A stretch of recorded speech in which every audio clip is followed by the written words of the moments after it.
connecting it to the church temple thing. They're all like holding hands outside the temple.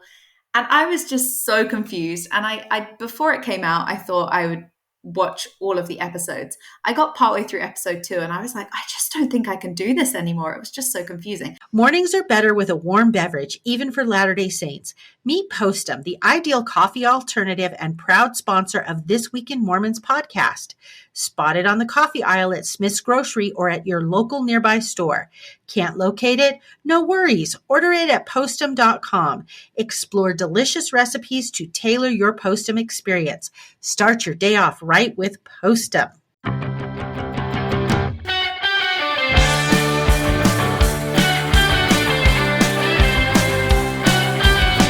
Welcome, TWIM Nation, to This Week in Mormons, the Taffy edition.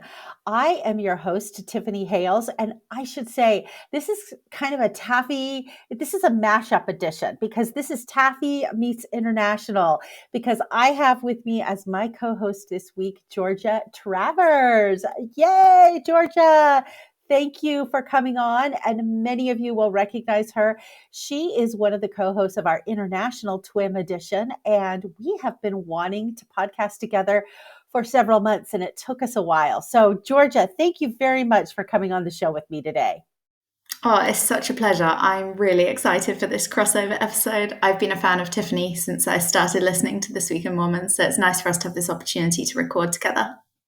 It is, and you're so kind. Thank you so much. Yes, and I have to say, I've never obviously seen you before. As most everybody knows, not only do we have the audio, but we have a video that we record that goes up on the YouTube. And since I've never recorded with you before, and I never actually watched the YouTube videos, I just listened to the audio. I'm like, oh, she's so young. You've never watched the YouTube. I can't believe that. I love it also that you call it the YouTube rather than just YouTube.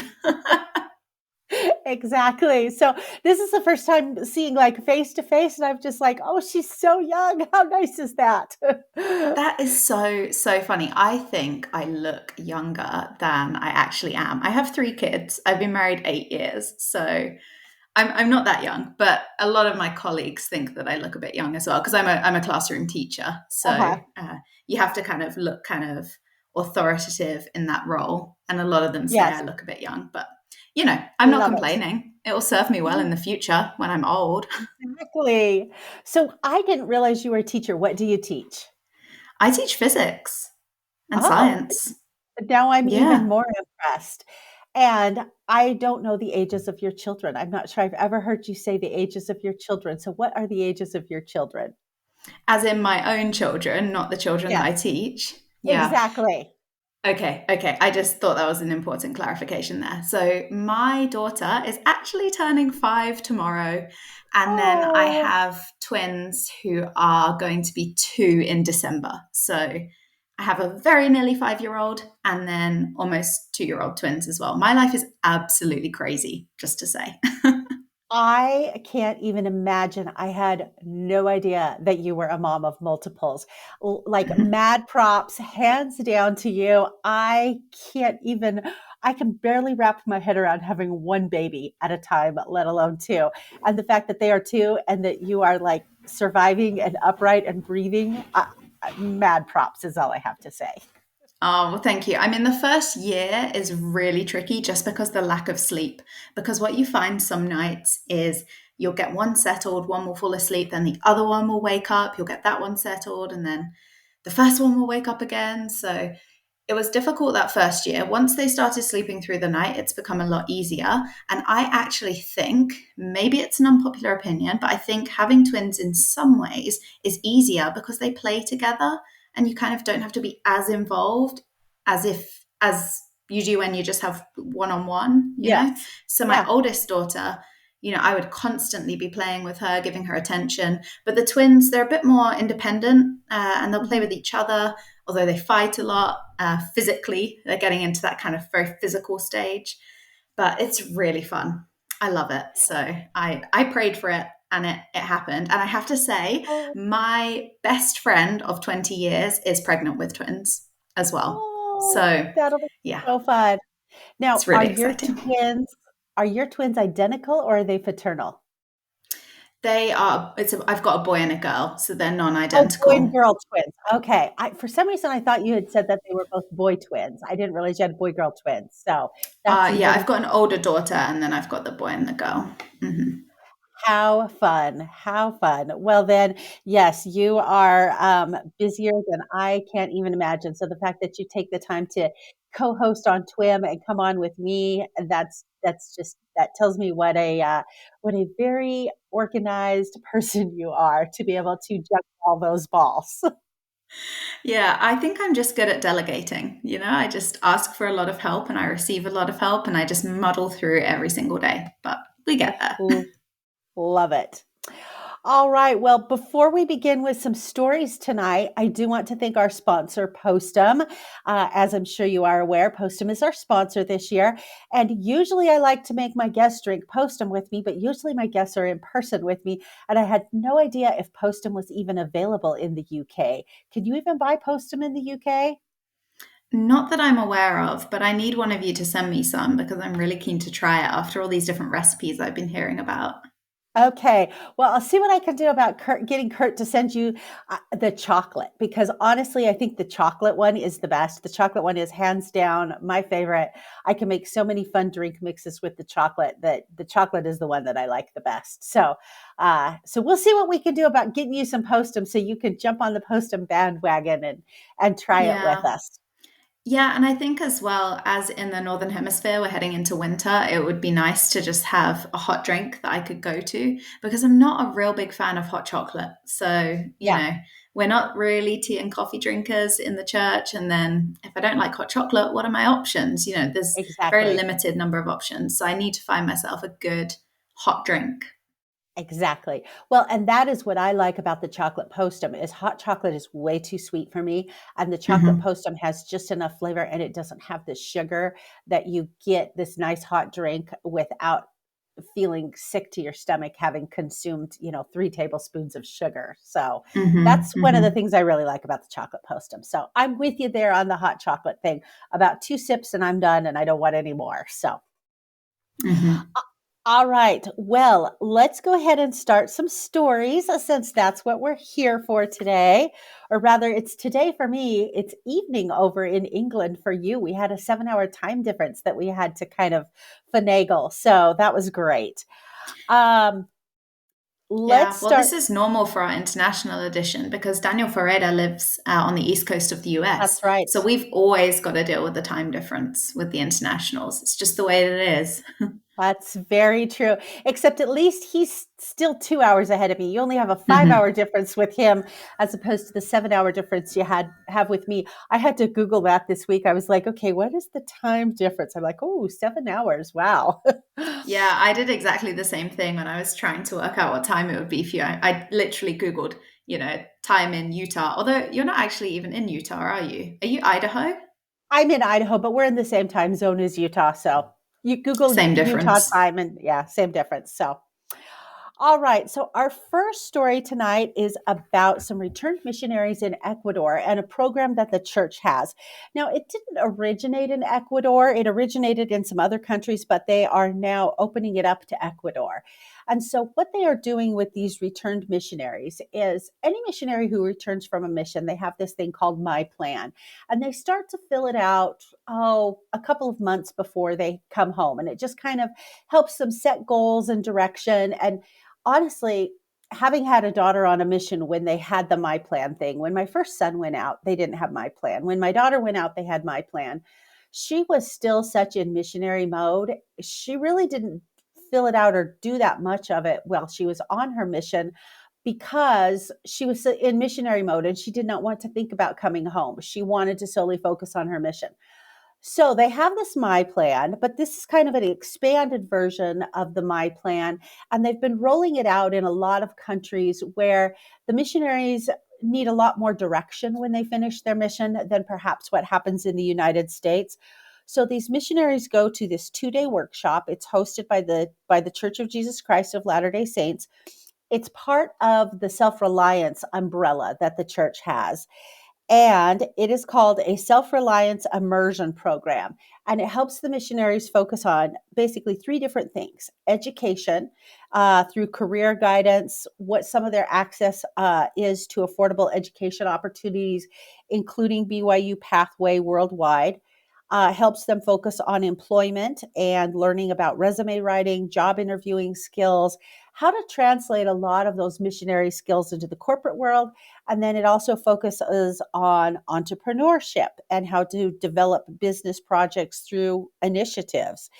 And I just think that is such a fantastic program for these returned missionaries in countries where maybe there's not as many opportunities as there are in other countries for those missionaries to really learn and understand those skills. So, Yeah, and I think although I've never been on a mission myself, I mhm. have observed as, people have returned home from their missions, and I think it must be so incredibly challenging for them to be in such a structured environment for 18 months or for 2 years and then to suddenly come home and unless they've set something up that don't have any structure at all.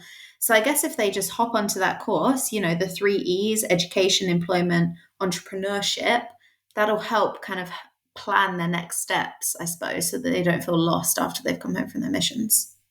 Exactly. And that's exactly what my children experienced and what friends of mine, what their children experienced was, yes, you have this super structured environment and all of a sudden you have no structure. And so, again, that's part of what my plan is designed to do. And I think this is just kind of a step up from my plan. And I think it's great. So good for Yeah, those and I missionaries. think, as we expand as a church, there are lots of members who are now joining, similar to myself, who don't have family members who are members of the church. So assuming that there'll be more missionaries now who come home and then they don't have a single person around them who is a member of the church, I think that would add to the challenges. So I think having this in place can only be good news for them. I think so too. I like it. Well, should we move on to our next international story? Yeah, absolutely. So we're going kind of all the way across the world now. We're going to Papua New Guinea, which is an interesting place. We don't often hear about Papua New Guinea in the news. So it's Papua New Guinea in connection with some Latter-day Saints in New Zealand. And what the Latter-day Saints in New Zealand have done is they have actually collected they call it their pre-loved scriptures. So these are scriptures that they've used before, but are still in very good condition, and the Saints in New Zealand have collected them all up, they've boxed them all up, and they are giving them as a donation to the Saints in Papua New Guinea. Because apparently in Papua New Guinea, in the just some statistics to give some context to the country. Only 13.25% of its population live in urban centres. That's a statistic from 2019. And then another statistic, which this article cites, is that in the early 2000s, less than 10% of the population had access to electricity. So obviously, this is, 20 years out of date, that statistic. So I'm imagining a lot more people now have access to electricity, but it's not, they don't have the same access to the resources that we would have, in the UK or in the US or in New Zealand. So those New Zealand saints have sent their scriptures over. So kind of a feel good story there as well. What do you think about it, Tiffany? I loved it. In fact, I don't even have a hard copy of scriptures anymore. So here's What? what I know. Here's what happened to my scriptures. So in 2011, I moved from Utah to Idaho and, packed up my house and thought that I had packed up my scriptures. And as I am unpacking boxes, I never ran across my quad. I have no idea what happened to my quad. I had some boxes that I hadn't unpacked that were up in the top of my garage, and I thought, oh, it must be in there.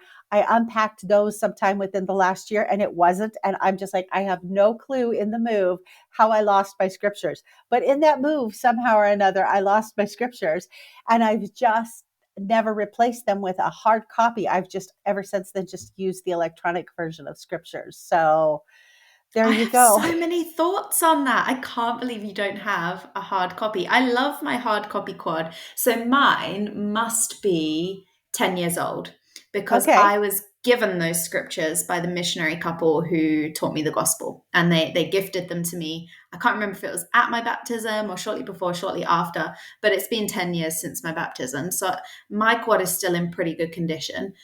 I can't believe you don't have scriptures. But my question is, what do people do when their scriptures get really old and, the pages start falling out and whatnot? Because I'd kind of feel a bit guilty if I just threw them in the bin. I feel like these New Zealand saints are onto something. They just collected them and re-gifted them. But genuine question, what do people do with used scriptures? Well, I'll tell you what, if you are here in the Intermountain West, the Mormon corridor, as I like to call it, which is Idaho, Utah, Arizona, you go into a Deseret Industries in Idaho, Utah, Arizona, and they have racks of pre-loved scriptures at the Deseret Really? Industries. Yes. In fact, who Oh. knows? Maybe that's where my scriptures ended up. I have no idea. I literally have no idea how I lost them. I can tell you exactly where they were in my old house, uh, and why.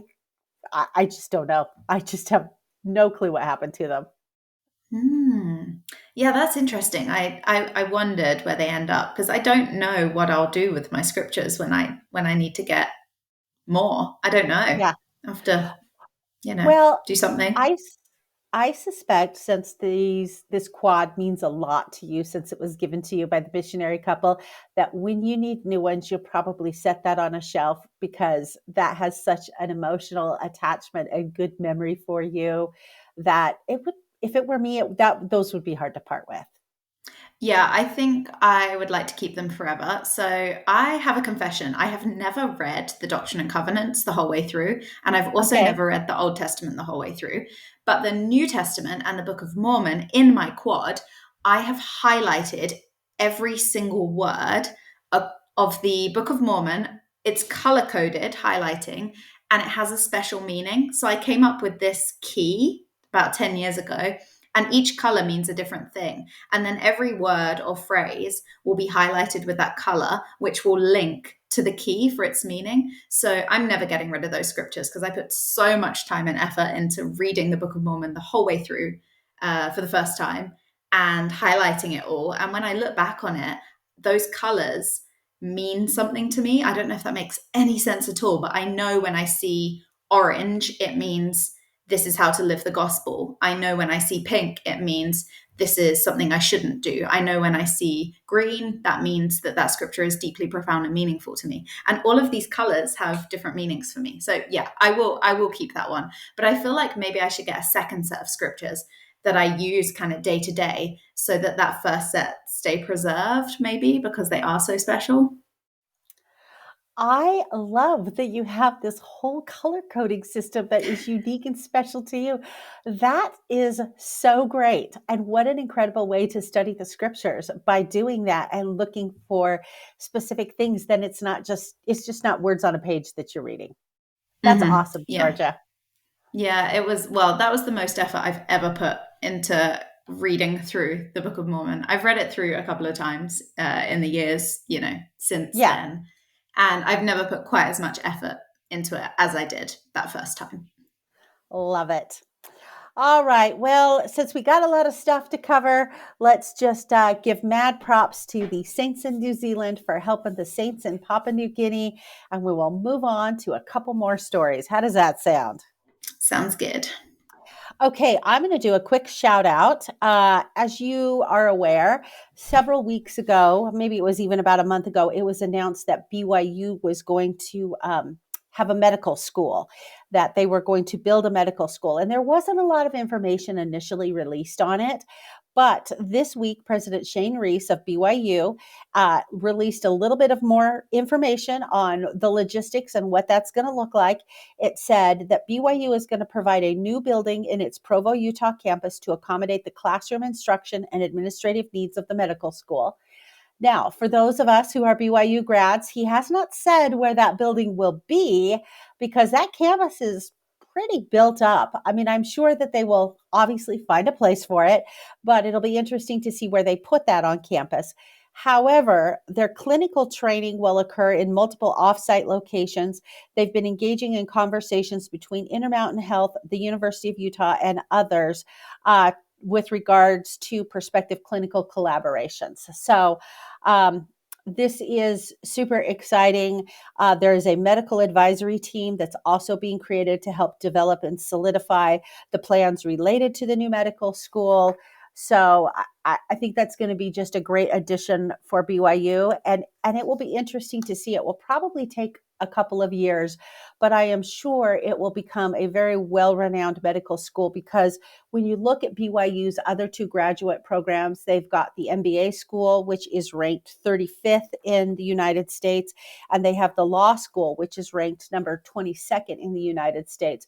Those are both outstanding programs and have really high rankings because the church puts a lot of effort and quality into that. And so I like to see them focusing that same thing on the medical school, especially with their mission of they want to focus on international health issues and providing humanitarian aid. So I think that's a great thing. Yeah, it sounds really interesting. And I have a question then. So, as far as I'm aware, university education in the US generally is quite expensive, but at BYU it's significantly reduced for the people who choose to go there, right? So, Yes, yes, okay. So this is going to give people an opportunity to train to be doctors in a cheaper way if they are members of the church or if they're people who that are willing to live the BYU standards. Is that the correct understanding of it? Yes. So BYU actually has two different tuition rates. They have a tuition rate for non-members who do have to agree to live the BYU standards, and then they have a tuition rate for members. And the tuition rate for members is significantly discounted because it is supplemented significantly with tithing funds. And so Okay. when I did graduate school at BYU, because I graduated from their law school, in comparison to peers who went to other institutions, I came out with a lot less student loan debt than I would have otherwise. And so, and medical school is notoriously expensive, way more expensive than even law school. I don't know, how the church is going to set rates for medical school, if that will be different, than the law school tuition or the MBA school tuition, because I don't know if the law school and the MBA school have similar tuitions or if the tuition is dependent on the program. I've been out of it for so long now, I don't know, but it will be a much less expensive option for members of the church who do want to be doctors. Hmm. Okay, well, that's really good. So let's continue with our education theme then, and let's jump to the news about BYU Pathway Worldwide. So there's an article which has dropped this week, and it says the church needs more online institute teachers. Here's how to help. And what this article is saying is that BYU Pathway Worldwide is known as the access provider of the church educational system, and this is available anywhere in the world. And what they're doing is that when they became, it says here, when they became a partner with Ensign College in 2021, BYU Pathway students could take religion courses through BYU Idaho or through Institute. But from January 2025, all of those religion courses will be provided through Online Institute. So, as far as I can understand in the article, what's happening is that the online way of getting a degree for people who participate in that program, the religion component of that will now be entirely online. That's my understanding of it. And they're calling out for more institute teachers to fill that need, which is going to arise when they need all of these religion classes to go online rather than some of them which were provided by BYU Idaho before. Yeah. No, that's exactly what's happening. So, I'll give you an example. If you go to BYU Provo, or as I like to call it, Big BYU, when I went to BYU, I had, of course, a number of, my academic courses that I had to take, and then I had a number of religion courses I had to take that were part of my requirements for graduation. And so they were all under one umbrella. And so that's what they're doing with BYU Pathways, is they are putting it all under one umbrella rather than piecemeal of go get your religion here, do your academics there. It will be under one umbrella. But the interesting thing is, when I went to BYU, of course, you had, I think, 12 credit hours was considered, full time. And then you paid the full time tuition rate and you had to pay tuition for those religion classes. These institute classes that will be under the umbrella of BYU Pathway, while they are required to take them as part of their degree, they don't have to pay the credit hour charge for them that they have to pay for the academic classes that they are taking. So it will, in the long run, save those students money. And because it will be under one umbrella, they will be able to register all at the same time. And the other thing that BYU Pathway has done is when you go to Big BYU, you can choose to first semester say, oh, I want to take a Doctrine and Covenants class, or I want to take this class. You don't have to take your religion classes in any particular order. Under BYU Pathway, they are going to have a sequence for the religion classes, and you will take the religion classes in a very specific order, which again, I think is just streamlines things, consolidates things. One of their reasonings for doing this is a lot of students who are coming to BYU Pathway, maybe people who are recently back activated in the church, new converts to the church, that sort of a thing.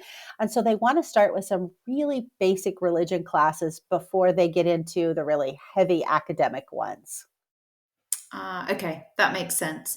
Well, let me share an unpopular opinion Okay. because I feel a certain way about this. So, okay, here we go. I don't like to be controversial and put that out into the internet, but I do feel a certain way about this. So, what they are asking for in this article is they are asking members to serve as institute teachers, right? So, that's going to be a service position. Presumably, that's not a paid position. I disagree with that. I think if members are using their talents to teach an online class which forms part of a degree, I think it's kind of undermining not to pay them in that instance, and it kind of crosses this strange line of where do we draw the line when we have a talent? Do we share it freely for the purposes of furthering the work of the gospel, or do we put our hands up and say, hey, I spent a great deal of my time and my energy and my money in becoming qualified to be able to do this. So should I have to do that as a service opportunity, or should I be paid for this? I don't know what you think about it. It left a bit of a bad taste in my mouth when I read this article, if I am entirely honest. But this may be an unpopular opinion, so that's all I'm going to say about it. It's kind of a fine line because I'll give you an example. And again, because you're in the UK and I'm in the Mormon belt, just very different, Mm-mm. culturally. You got lots of So examples up your sleeve tonight, haven't you? I do. So the area that I live in a a lot of members of the church. So much so that the kids, when they attend high school, get to go to release time seminary. And so during the day, one of their periods in high school, they will leave the high school, they will walk across the street to the seminary building, and they will go to seminary. The teachers who teach release time seminary are paid church education system employees. Okay. Yes, I do know about this. Yes, carry on, carry on. Now, there is an early morning seminary class, and that early morning seminary class, generally speaking, they don't like high school kids who can go to release time seminary to be in that early morning seminary class, but occasionally it happens. There are several other kind of alternative high schools that focus on different things that are smaller high schools that don't have a seminary building across the street that kids can go to. So they go to this early morning seminary class. The teacher that is called to teach that early morning seminary class is called as a calling. It is not Mhm. a paid employment. Yet they are doing the same thing that the paid teacher is doing, only they're just doing it 1 hour a day as opposed to having kids all day long. So, It makes no sense, Tiffany. I'm not going to lie, because that's how it works over here. So we have uh-huh. it. Well, I've not participated in seminary ever, but I believe it to be either in the UK early in the morning or sometimes they'll Yes. have it in the evening. Fine, but it's definitely not a paid role. It's Yeah. a service opportunity. So that makes no sense. Why is it that way? I have no idea. The only thing that I can speculate on, at least as far as at least the release time seminary, is it would be a logistical nightmare to call people with callings to go in there every day of the week and in the middle of the day try and teach kids seminary. So I don't Hmm. know, but I'm not buying but it. I'm not buying it, but you know. And while I'm being controversial and unpopular, I have to say I find it very, very bizarre that there is an honor code to attend a university because I think education should be available to anyone, you know, no matter what you've done or no matter what you're doing. I think education should trump that, and you shouldn't have to worry about your behavior in order to participate in your university education, but that's just me. It's just me. As someone who's kind of an outsider to it all, that's just my opinion. oh, you are being controversial tonight. So, well, Hmm. there's, trust me, there's a lot of people here in the United States that are members that wish the BYU honor code were not the way that it is. But, the BYU's reasoning, or what I've always understood, is that, you know, this university is largely supported by tithing dollars. And and as a result, we have a sacred responsibility because they only have so many slots, and they are to the point now where they have, thousands more kids who want to attend than can't. And so they can be selective, and they can enforce those honor code things and say, hey, if you want to attend here, this is a privilege and this is the behaviors that we expect of you. And we are a private institution, and we get to set the rules. That's anyway. Yeah, I guess I understand it. I'm just, if I were the one in charge, which I'm not, but if I were, I would have it a different way. But I understand the reasoning behind it, I suppose. But I won't Exactly. say anymore. Okay. I'm nearly done. I'm nearly done being controversial. I've got something I'm sitting on for later on as well, but you'll have Oh, to, I know. keep tuned in, and I'll give my final unpopular opinion later on. Oh, and I can hardly wait till we get to that. We're going to have a long discussion on that one. So, yes, that's a little teaser as we plow through these other stories. Okay, so our next story is a story that was on the Deseret in the Deseret News this week, and I kind of had to laugh at this story. It's kind of funny. So, the title of this story is How Camping is a Blessing in Latter-day Saint Young Men to Build Faith and Experience Spiritual Growth. And so it's this whole story about how there's a couple of different stakes and wards in the Utah area, and they do these big backpacking adventures with their young men and how good it is for their young men. And I'm just like, duh. That's why we had scouting, and that's what y'all did with scouting. Did you forget that we had scouting several years ago? It's been interesting to see what's happened since scouting went away in the United States. So, for years, the Young Men's program was structured around the Boy Scouts of America. My husband has been a perpetual young men leader basically his whole entire life. So, he's done it with the scouting program, and now he's doing it without the scouting program. So, with the scouting program, they obviously had merit badges they had to earn. There was lots of camping involved. Camping was mandatory, kind of no matter how you felt about it, you were camping. Since the scouting program has gone away, there has been a lot less camping because it is not mandatory. And there are a lot of, I would say, more so leaders than the boys, because I think if you make an activity fun, the boys are going to come. I think they're going to show up and have a good time. But doing a camping trip requires a significant time commitment, equipment commitment, and coordination to make this happen. And so I have seen a lot less camping with young men's activities since the scouting program went away. Now my husband loves to camp, and so the boys in our ward there have been no break in camping since then.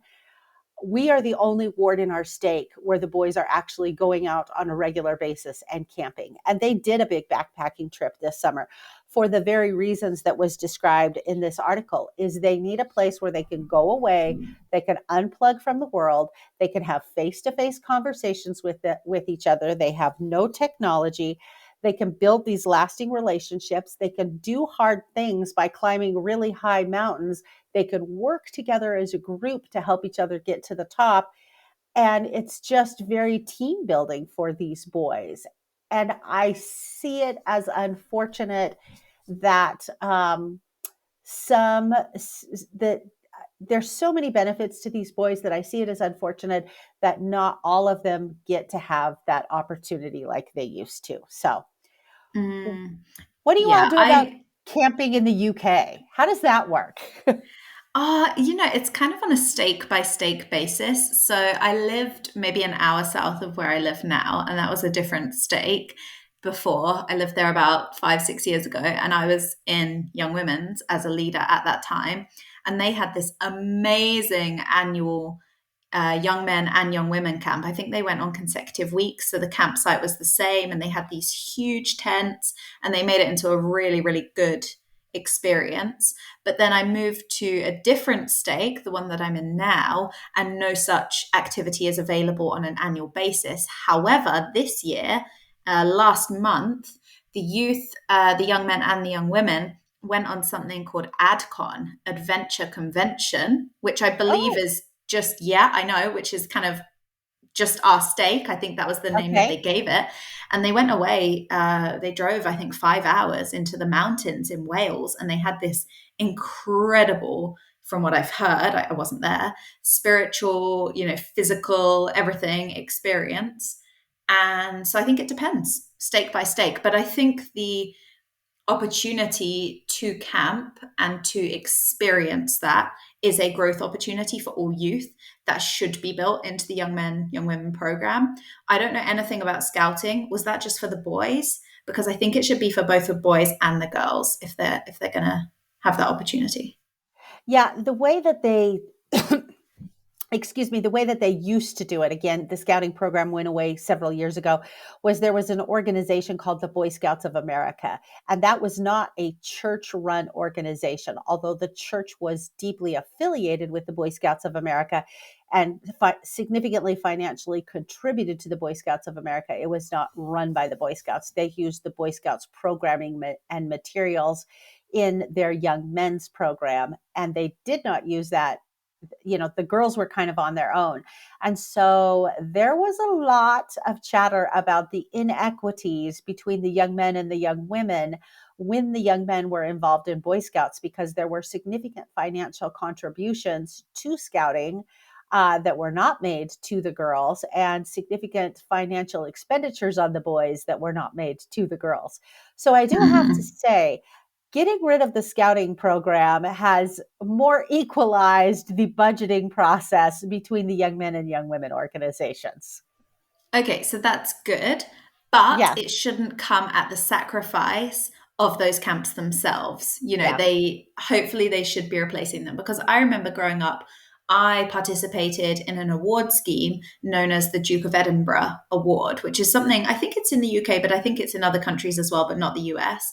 And what you have to do as part of that is you have to go on a self sufficient hike and there's sort of a bronze, silver, gold. The gold one is 4 days and 3 nights. And I worked my way through all of the levels. And it was just so character building for me to be in the pouring rain, freezing, trying to set up a tent, trying to cook, etc. It was just really good for me as a person and changed me as a person. And I don't think I wouldn't be the same person that I am now without the Duke of Edinburgh. So I think if from what you're explaining it to me, those young men camps were similar to that program where you'd gone hikes and you'd camp, etc. I think we should be providing our young people with those opportunities. I mean, I am not a very like, I never went camping with my family. I'm not a seasoned camper, but I enjoyed the experience of camping when I was sort of forced into that situation. So I think overall it's a good thing, and we should be pushing for it more. It is, and that's the point of the article. Is the article is saying, hey, look, we should be doing these things with the young men because they really do learn from them. And again, absent the scouting program, it really is incumbent on the leaders to take the initiative and do that. And so hopefully more leaders will, because the benefits to the young men, my husband has seen that in our ward with our young men, are huge. And the quorum bonding that they have and the testimony building is just so good for them. So Yeah. anyway, Well, what do you think about the young women then? Do you think they don't need that? You mentioned young men specifically. Well, the young women in my ward do a camp, a girls' camp every year. They go out and camp and they have a fun time. But I think for them, getting out in the wilderness for a weekend, I don't think that that's something that the young women need as much as the young men need that. I think that the young women need different things. Although I think as a leader, if you had girls that wanted to do that, then most definitely you should do that if you have girls that want to do that. But my experience has been the young women absolutely love girls camp. But as far as going out, once a month or once every 2 months and doing Friday, Saturday night camps, uh, they're not interested in that. They'd rather get together and talk and do something and have that kind of interaction rather than have the physical experience that the boys have of camping and hiking. Okay, fair play.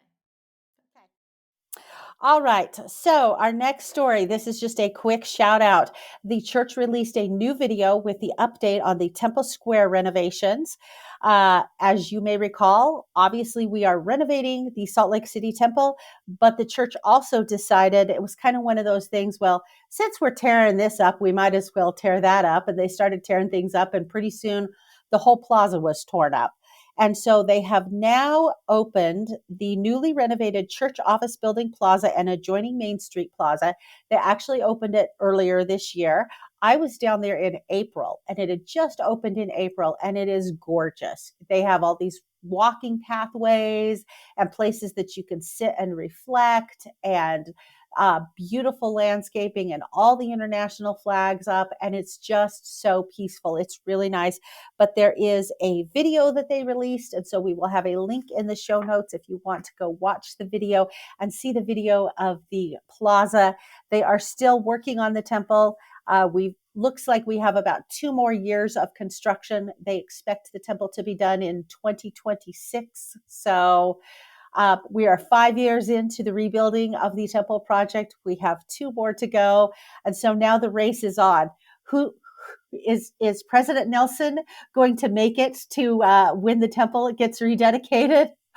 Or will we have a new prophet by then? I mean, given his health, he's doing great. So I hope that he lives and gets the opportunity to rededicate the Salt Lake Temple in 2 years, because that also reminds me Monday is his birthday, 100 years old, special church broadcast. So it'll be a horse race. Who's going to outlast who, the temple or President Nelson? We'll see. Time will tell. Time will tell. All right, next one. Again, this is a very United States specific story. So, my apologies to you, Georgia. The church owns a bunch of agricultural land in Florida. In fact, they own about 300,000 acres of agricultural land in Florida. And there is 52,000 acres of agricultural land that is adjacent to Orlando, and they are voluntarily requesting that Orlando annex this land. And the reason that they're voluntarily requesting it is there's a ballot initiative that is set for the ballot in November, that if it passes, if a property owner wants to be voluntarily annexed into a city, the county has to approve it. Right now, the county doesn't have to approve it. The landowner can just request voluntary annexation and the city can approve it and do it. And so the church is making this big push to get these 52 acres voluntarily annexed just in case this initiative passes, because by annexing it into the city of Orlando, they're going to have a lot more control over the future development and land and what planning looks like. And so that's why this is kind of a big deal, because they are such a large property owner in Florida. And the article does mention they are actually a very good property owner in Florida. And least somebody say, why would the city want to annex a nonprofit that they get no taxes from? This land is actually owned by the for profit investment affiliate of the Church of Jesus Christ of Latter day Saints. So, yes, folks, guess what? They pay taxes on it. So, if they get annexed into City of Orlando, they will be paying taxes on the land just like everybody else. Well, there we go. See, I'm glad you're a lawyer. You understand these things. I read the article and I was like, what is going on? I had absolutely no idea. Makes perfect sense now. It really baffles me how the church owns so much that I just didn't even really consider before. So Yes. interesting Well, stuff. the other thing too is they just bought a bunch of land in Australia as well. I tried to find this. I've read this story, but unfortunately there's a paywall, so I didn't really want to do a link. But the church recently spent $300 million buying some farmland in Australia as well. So they love Oh, they love their farmland. Land is always a good investment. And I have to say, whenever the church runs land for agricultural purposes, they are such good stewards of the land in terms of, crop rotation and how they manage it to preserve the value of the land. They just don't go in and strip it and deplete it. They have these resources that they have to, again, I don't want to say re-energize the land, but just to they have very wise farming practices in how they farm and use their land. So I appreciate that. yeah. I want to know where in Australia because I have an Australian connection that my husband's Australian. So all of his family are Australian. So maybe it's somewhere I close to them. Who knows? I wanted to say it was in the Melbourne area, but I could be wrong. That's what sticks out in my mind, but I could be entirely wrong. So I'm not gonna place hard money on the table on that. All right. Yeah. Well, I'll have to look it up, but I'll do that afterwards. I'll find out. Okay. All right. We are now moving on to a section that I entitled in the outline of Mormons in the Media. And Georgia, I am going to turn the reins over to you because I know you have a lot to say about what happened this week in Mormons in the Media. Mormons in the media. So does this replace Mormons behaving badly? We don't have Mormons behaving badly on this week, do we? Well, I don't have any Mormons that were behaving badly this week. Although, depending on how you look at what came out in Mormons in the Media this week, you could say maybe there were some Mormons behaving badly. Take it away, Well, Georgia. maybe. Who knows? So this week was the drop of the long-awaited episodes of The Secret, let me get this right, The Secret Lives of Mormon Wives. And Yes. I'd seen a lot of chat about this online, a lot of buzz, etc. And I thought, hey, being in the UK, I'm not going to be able to watch this. So I decided to just log in. We have something over here called Disney Plus. I don't know if you have Disney Plus in the US. You do. Okay. And it must be linked to whichever platform it's available on in the US because these episodes popped straight up on my Disney Plus on the 6th of September this week. And I thought, great, I'm going to give this a watch. So 2 out of 3 of my children were asleep. It was lunchtime. I sat myself down with a cold drink and I watched the first episode of this show, and I just have to say, I have never seen anything like it in my entire life. It was very interesting. So, for those who haven't heard of it, the show does what it says on the tin, or maybe it doesn't, to be honest, because it's called The Secret Lives of Mormon Wives. And it's not secret because it's all over Instagram, TikTok, and literally in a reality TV show. So the fact they called it secret was ludicrous. And then it says Mormon wives. And as far as I'm aware, they're not really very church affiliated anymore, as far as I'm aware. So they're just using the name. But what was really, really strange, for me at least, is there's this kind of Kardashian esque reality TV show. And then every so often, they just cut to a new scene and they show a temple, just like a random temple, as if those women kind of go there for their iced coffee, and it was just so utterly confusing to me, this kind of juxtaposition of two worlds, which I assume are not currently meeting, these kind of housewives who are all in arguments with one another, who are back chatting about the others all the time, who are doing things which I wouldn't be plastering all over the internet if I were them. And then they have this strange kind of connecting it to the church temple thing. They're all like holding hands outside the temple. And I was just so confused. And I before it came out, I thought I would watch all of the episodes. I got partway through episode 2 and I was like, I just don't think I can do this anymore. It was just so confusing. But here is my controversial, unpopular opinion that I have not shared to this point so far. And it is this. I think it's a good thing for the church that this show has come out. And the reason for that is because in the UK, at least, people have this perception of Latter day Saints that is so far from the reality that it kind of kills me a little bit inside. So people, when they learn that I'm LDS, think certain things about me. And it really frustrates me because I kind of have to spend the whole time kind of defending what I think or kind of proving to them that I'm not deceiving them by being who I am. I'm just living my life. And I think this show is a good thing because these people identify as Mormon, you know? And great, if they do, it is showing that there is a different side to church life that is not super conservative, that is not ultra orthodox, that these people can be a part of our congregations and under the umbrella of Mormon and do a whole host of crazy things that, like I said, I would not do. So there's the unpopular opinion. Maybe other people agree with me. I don't know what you think about this, but I want to welcome them. I want to say, okay, if you want to do that, fine. You're living your life. And if you want to love Jesus as well, fine. Like, who am I to judge, you know? So there it is. It's all out on the table.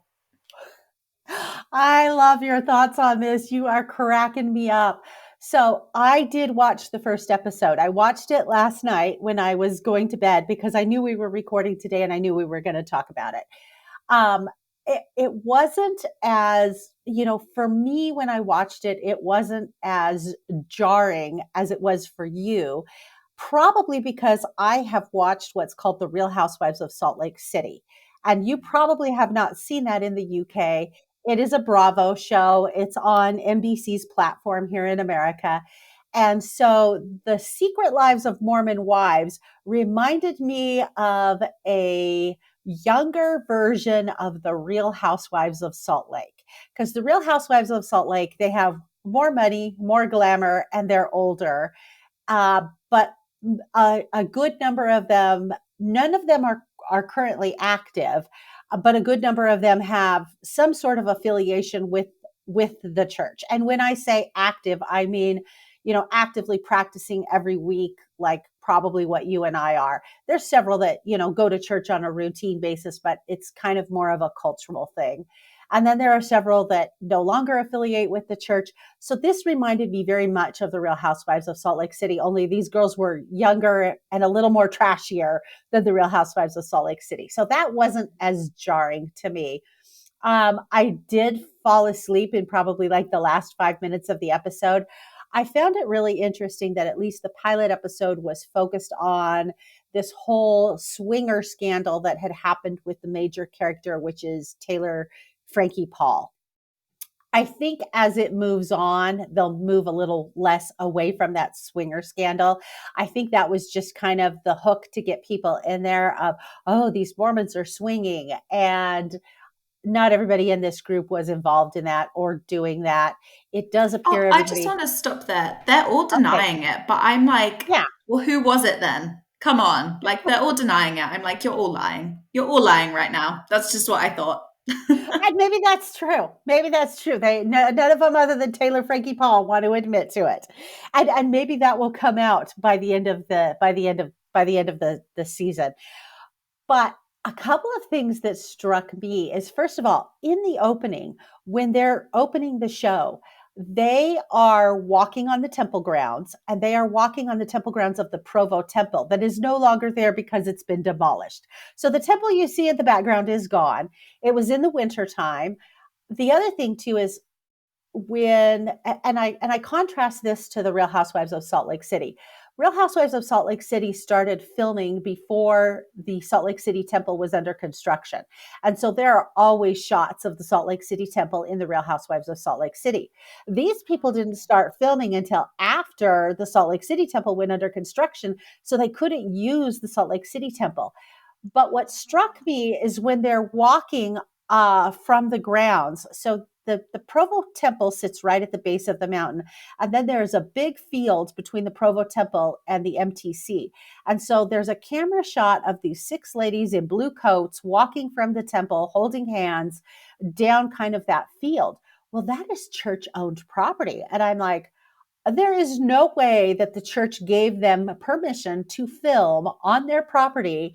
And so that's what made me just really scratch my head was I don't think legally you could film where you filmed without permission unless there's something I don't know. But I was really struck by what you said. They juxtapose the footage of these women with all of these different pictures of different temples. They have the Provo City Center Temple in there and some other temples in there.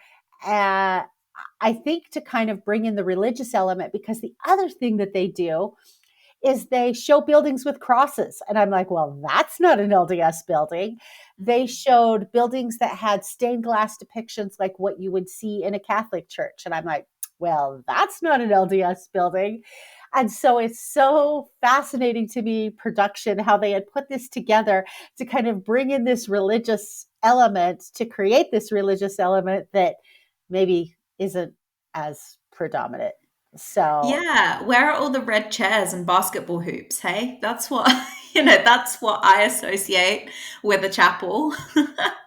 Where are they? We don't have stained glass windows. I wish we did. That would be nice, but we exactly. don't.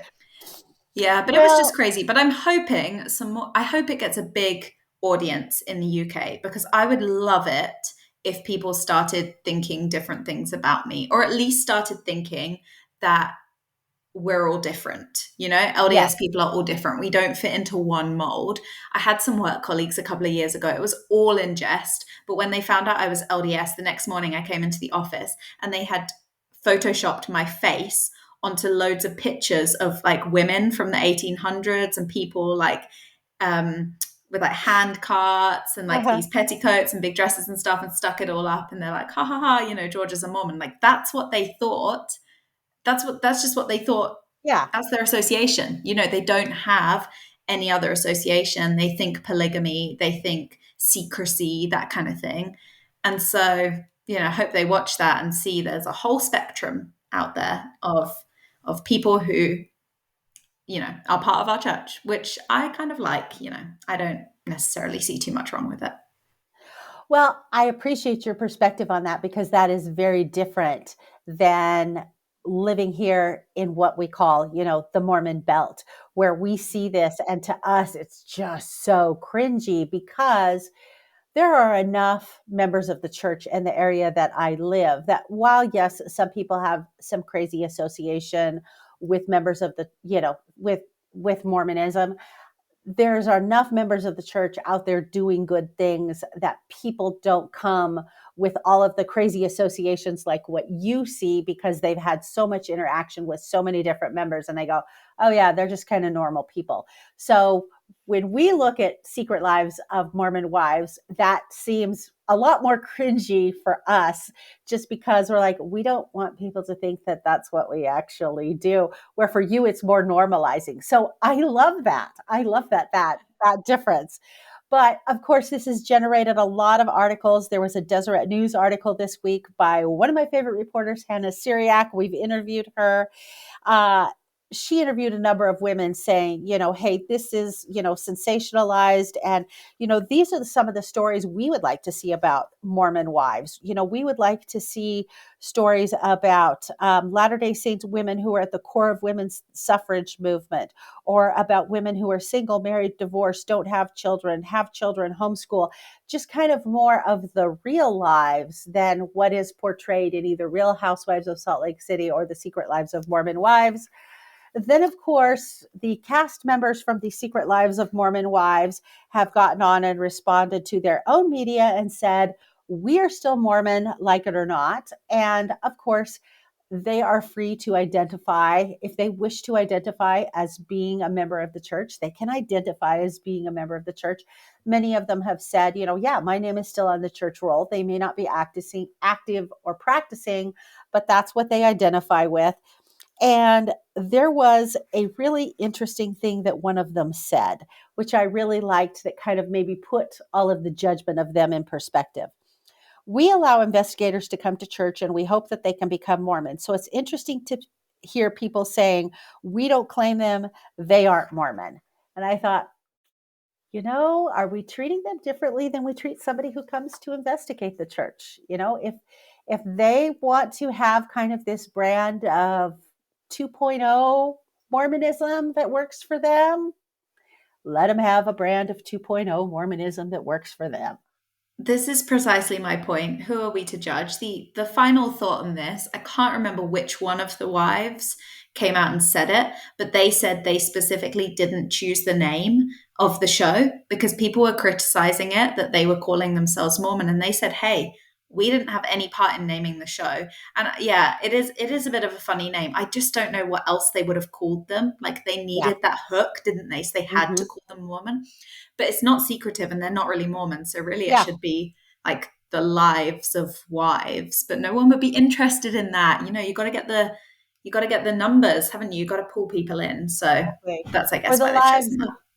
or the lives of Mom Talk Wives, because that's how they all got started. Is they were on Mom Talk together, which was a bunch of Utah moms that did this Mom Talk together. So that's kind of how it all started. But in any event, I haven't decided if I'm going to watch further episodes or not. I guess we'll see. I've been so busy lately. I'm not watching much TV, but I at least wanted to get one episode under my belt so that I could have a meaningful discussion about this.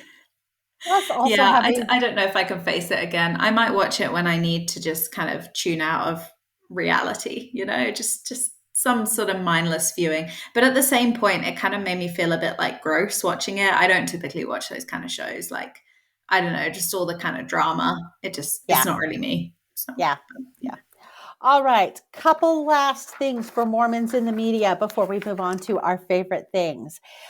There is a new movie that is coming out. It opens October 10th, 2024, here in the States. I'm sure eventually it will be available digitally for you, Georgia.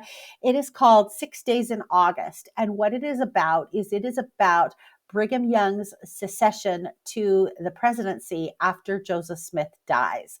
And so it's 6 days in August when that kind of all happened. And it should be probably a pretty interesting movie. And I'm sure here in the Intermountain West, it will probably be playing in Idaho, Utah, and Arizona, the Mormon Belt. And then it will eventually be available digitally. And then I want to give one last shout out for Mormons in the media. The Eagles, they are an NFL team here in America. They have a quarterback by the name of Tanner McKee. He actually was a quarterback for Stanford, but he served an LDS mission. And recently they were in Brazil. The Eagles football team was in Brazil playing kind of an exhibition game down there. And although it was a real game, it wasn't just an exhibition game, but it was a preseason game. It wasn't a game that counts towards, the scores in keeping track for the Super Bowl. But at a press conference down there, they always do press conferences after the game because he served a mission in Brazil and he spoke Portuguese. He's sitting there spouting off Portuguese in the press conference, interpreting for everybody and kind of blew I everybody love away. that. I I loved love it that. too. So fun. Oh, all right. Well, Georgia, as you know, anytime I invite a guest on my show, I like to talk about favorite things. And so I asked you to bring a favorite thing. You told me you were going to bring a favorite thing. I am dying to hear what your favorite thing is. So why don't you share your favorite thing and then I will share my favorite thing.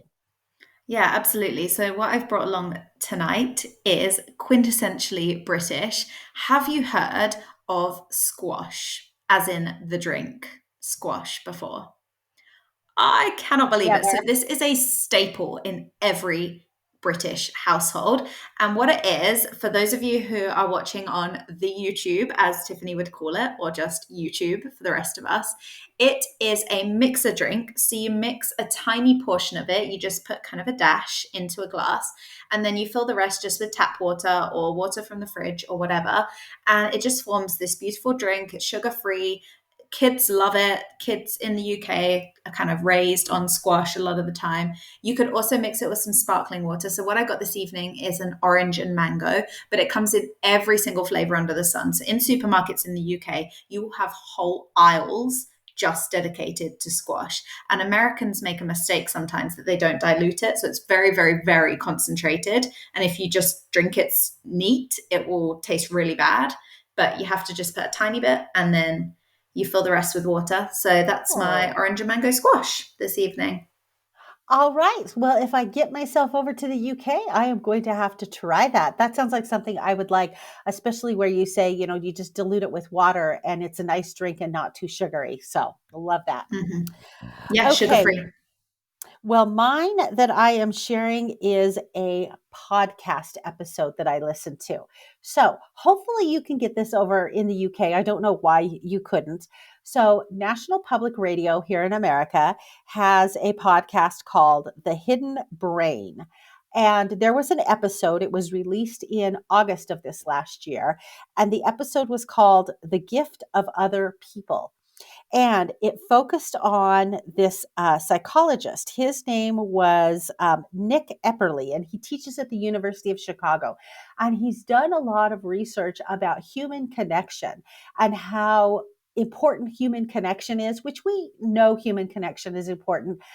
But the episode starts out where he does this experiment on the train to work, where normally you get on the train here in America and everybody just sits there silently. They're either focused on these days, they're all focused on their phones, but nobody is talking and communicating with each other.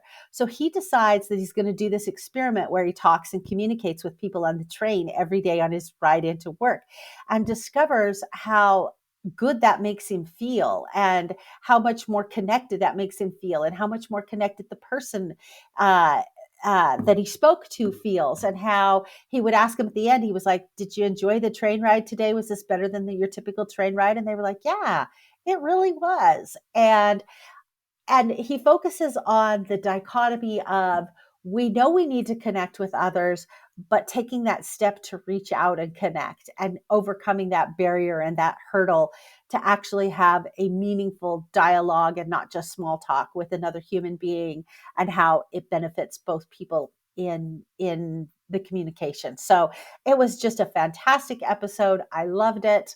I want to go listen to it again because he just had so many good things to say. So I will put a link to what squash looks like. Is that the brand name, squash?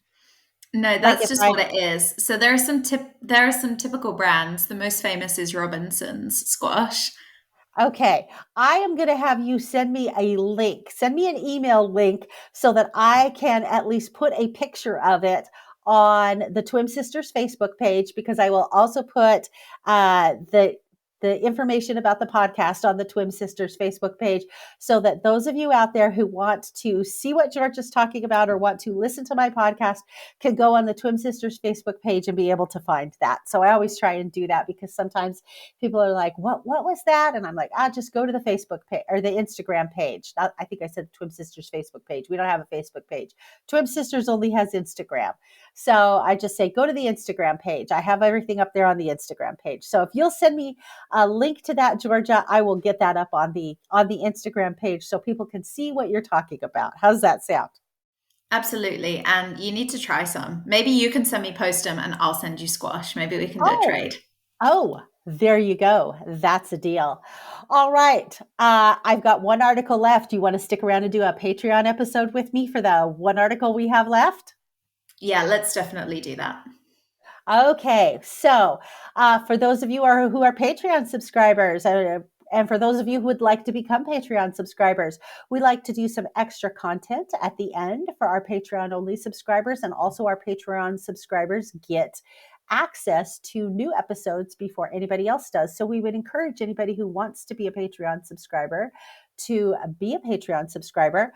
If you have any questions or comments, you can reach out at comment@thisweekinmormons.com, and we will respond to those. You can find us, Or of will course. we? Isn't it contact@thisweekinmormons.com? Oh, You you're said, right. It's, so if you send it to comment@thisweekinmormons.com, we will it's not reply because we will not get it. But if you send it to contact@thisweekinmormons.com, we will get it and we will reply. Thank you. As soon as I said that, I was like, is that right? Usually I'm recording at night. I'm not recording in the middle of the day. And so my brain is historically. It's much sharper at night than it is during the day, but that's okay. It's been a delightful episode to have you here. And again, you can find us on the social media platforms. Facebook, I've been throwing all sorts of stories up there on the Facebook. So go find a lot of the stories that we talked about today are linked on the Facebook. So go find the Facebook if you want to read more details on any of those stories. And Georgia, thank you so much for joining me tonight. It's been a pleasure.